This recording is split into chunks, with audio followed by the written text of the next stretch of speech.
ዛሬ በሶማሌ ክልል የነበረን ውሎ በርካታ ኢኒሼቲቮቻችንን ለማየትና ያሉበትን ደረጃ ለመገምገም እድል የሰጠ ነው። ጠዋት ላይ ከርሰ ምድር ሀብቶቻችንን ለማየት እድል አግኝተናል። ከዚህ አንጻር የተሰሩ ያሉ ስራዎች ተስፋ የሚሰጡ ናቸው። ቀጥለን ከግብርና ጋር የሚያያዝ በአዲስ መልክ 10,000 ሄክታር የሚያለማ ስፍራና ግድቡን አይተናል። የሌማት ትሩፋት እንቅስቃሴዎችን በተለይ ከግመል ጋር ተያይዞ ዶሮ ጋር ተያይዞ በጣም በርካታ ስራዎች እየተሰሩ ነው። ከኢንዱስትሪ ጋር ተያይዞ የመኪና መገጣጠሚያ ስራዎች ጅማሮች አሉ። እዚህ ደግሞ አሁን ያለንበት ከገበታ ፕሮጀክት ጋር ተያይዞ በሶማሌ ክልል በጅጅጋ በቅርበት ላይ የተሰራው የሸበሌ ሪዞርት ነው። የሪዞርት 380 ሄክታር ገደማ ቦታ የያዘ ነው። በጣም ማራኪ ቦታ ነው። በምስራቅ ኢትዮጵያ እንደዚህ ያለ ግዙፍ ሆቴል እስካሁን የለንም። አሁን ይሄ ቦታ በራሱ የተሰራው ስራ ብቻ ሳይሆን ወደፊት የማደግ አቅሙ የቦታ እየያዙ በጣም ተስፋ የሚጣልበት ነው። ቤዚክ የሚባል መሰረተ ልማት ተዘርግቷል። መንገድ ተዘርግቷል። የሄሊኮፕተር ማረፊያ ሄሊፓዶች አሉት። ከኤርፖርት በጣም በቅርብ ርቀት ላይ የሚገኝ ቦታ ነው። ውሃ አለው። በጣም በርካታ ፍሩቶች ግሪን ሌጋሲ አካል ስራዎች በስፋት በዚህ አቅራቢያ የተሰሩ ነው ያሉት እና የምስራቅ ኢትዮጵያ የግሉ ሴክተር በተለይም የሶማሌ ተወላጆች በተለያየ ሀገር ያሉ እዚህ ቦታ መጥተው በዚሁ አቅራቢያ መሰል ሆቴሎች ቢሰሩ በጣም ትልቅ የቱሪስት መናኸሪያ ሊሆን ይችላል። አሁን የተሰራው ተጠበቀው ነው። ሰፊ ቦታ ስላለው ሼር የሚያደርጓቸው ሪሶርሶች በጋራ የተጠቀሙ ማስፋት የሚያስችል እድል አለ። ከፍታ ያለው ቦታ ነው። አየሩ በጣም ቆንጆ አየር ነው ያለው። የተሰራው ስራ እንዳያችሁት በጣም ማራኪ ነው። እንግዲህ የገበታ ኢኒሼቲቭ በጠቅላላው እኛም ከጠበቅነው በላይ የሚገርም ውጤት እያስገኘ ነው ያለው። በየንበት ወደ ሰሜን ስንሄድ ጎርጎራም፣ ገራልታም፣ ሀይቅም የሰራናቸው ስራዎች በሰሜን ኢትዮጵያ እስካሁን ያሉ አይደሉም። በጣም ከፍ ያለ ደረጃ ያላቸው ስራዎች ናቸው። ወደ ደቡብ ኢትዮጵያ ሲኬድ የአርባ ምንጩም የጨበራውም የራራኬላውም ስራ እንደዚሁ ከፍ ያለ ነው። ወደ ምዕራብ ሲኬድ አሁን ጅማ ላይ እየተሰራ ያለው ደንቢ እየተሰራ ያለው እዚህ መሀል ኢትዮጵያ ወንጪ ደንዲ አካባቢ እየተሰራ ያለው ይገርማል። በምን ያህል ፍጥነት የኛን ቱሪስት የመሳብ አቅም እያሳደገ እንዳለ ስራውና በጣም ተስፋ የሚጣልበት ነው። ይህ ፕሮጀክት በዚህ አመት ይጠናቀቃል። ክረምቱ ላይ የመትከል ስራ ነው የሚሰራው እንጂ ከክረምት በፊት እንደሚያልቅ ይጠበቃል። ግን ክረምት ላይ ሰፊ የላንድስኬፒንግ ስራ ይሰራል።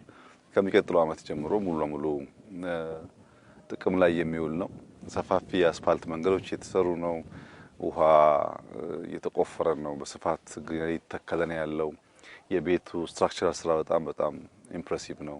ይሄንን ካልቸር እያስፋፋን በገጠር የጀመርነውን ኮሪደር ከዚህ ጋር ብናያይዝ ቱሪስት ብቻ ሳይሆን ምግብም ስለሚሰራ አብሮ ለአጠቃላይ የጀመርናቸው ስራዎች ተስፋ የሚጣልበት ሆኖ ያገኘሁት። በድምሩ እንግዲህ በደቡብም በምስራቅም በመንቀሳቀስበት ቦታ ሁሉ ኢትዮጵያ ተስፋ አላት። ኢትዮጵያ እያንሰራራች ያለች ሀገር ናት። ኢትዮጵያ በጣም በርካታ አመርቂ ውጤት እያመጣች ያለች ሀገር ናት። ይሄንን ውጤት በደንብ ማስተዋል ማየት ይፈልጋል። ሶማሌ ክልል ተመላልሰን መተናል።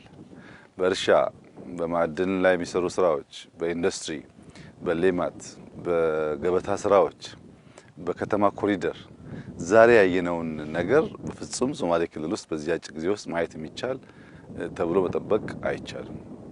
በጣም የሚያስደንቅ ነገር ነው ያለው። ነገር ግን ለኢትዮጵያውያን ያለኝ መልእክት ኢትዮጵያ እያንሰራራች ነው ያለችው። ኢትዮጵያ በምትባለው ፕሌን ውስጥ ተሳፍሮ የሚሄዱ ሰዎች ፕሌኗ በምትበርበት ሰዓት በምን ያክል ፍጥነት እንደምትጓዝ ፊል ያደርጉ። ፕሌኗ እየፈጠነች እንዳለች የሚያይ ከፕሌኗ ውጭ ያለ ሰው ነው። ከፕሌኗ ውጭ ያለ ሰው ፕሌኗ ፈጥና ያያታል። ፕሌን ውስጥ ያሉ ሰዎች ግን ፍጥነቷ ወይም ያሉበት ሁኔታ የሚሰማቸው ስትንገራገጭ ነው። ወይዘ ሳይመቻት ሲቀር መንገጫገጭ ካለ ፊል ያደርጋሉ። ከመንገጫገጭ ውጭ በዚያ ከፍተኛ ፍጥነት ስትበር ብዙም በውስጧ በአውሮፕላን ውስጥ ያሉ ሰዎች ፊል ያደርጉት። አጠቃላይ ኢትዮጵያ ውስጥ እየተሰራ ያለው ስራ የሚያሳየው መንገጫገጩን አልፎ አልፎ የሚደመጡ ኮሽታዎችና አላስፈላጊ ግጭቶችን ስናስተውል ካልሆነ በቀር በሁሉም በጀመርናቸው ስራዎች ከሚጠበቀው ፍጥነት በላይ ስኬታማ ጉዞ እያደረገች እያንሰራራች ያለች ሀገር ናት። ያ ያንገራገጨ የሚረብሸን ነገር ማረጋጋት ከቻል መግባባት ከቻል መደማመጥ ከቻል ደግሞ ፍጥነቱን እንደጠበቀ ማንሰራራቱ በልጆቻችን ላይ ብቻ የሚታይ ሳይሆን እኛም በተወሰነ ደረጃ የምናየው ሊሆን ስለሚችል ኢትዮጵያውያን መንቃት አለብን። በጣም ተስፋ ሰጪ የእድገት ጉዞ ላይ ነው ያለነው። በጣም ተስፋ ሰጪ ስራዎች አሉ። ኢማጂን ዛሬ ያየናቸውን መንገዶች ያየናቸውን የልማት ስራዎች እርሻን ብቻ እንኳን ብንወስድ 350 ሺህ ገደማ ነበረ ስናርስ የነበረው አሁን 1.1 ሚሊዮን ገደማ ሄክታር ደርሷል። ያንሳል፣ ከዛ ላይ ማደግ አለበት፣ ግን 3 እጥፍ አድጓል በ5-6 ዓመት ውስጥ።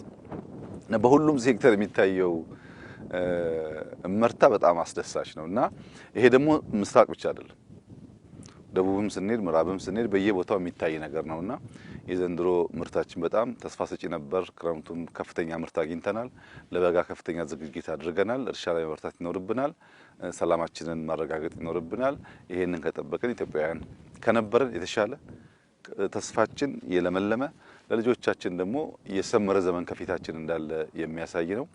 ባየነው ሁሉ እጅግ በጣም ደስታ ተሰምቶናል፣ እርካታ ተሰምቶናል። ይበልጥ እንድንሰራ እንድንተጋ የሚያበረታታ ሆኖ አግኝተነዋል። እንግዲህ መበረታት ነው። እስከምንጨብጠው ብልጽግናውን መትጋት ያስፈልጋል። ከትጋት ውጭ የሚገኝ ፍሬ የለም።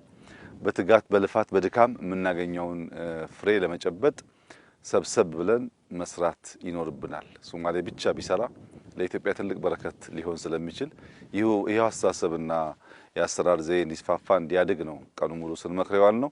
ይሄው እንደሚቀጥል ተስፋ አደርጋለሁ። እጅግ በጣም ደስ ብሎኛል። አመሰግናለሁ።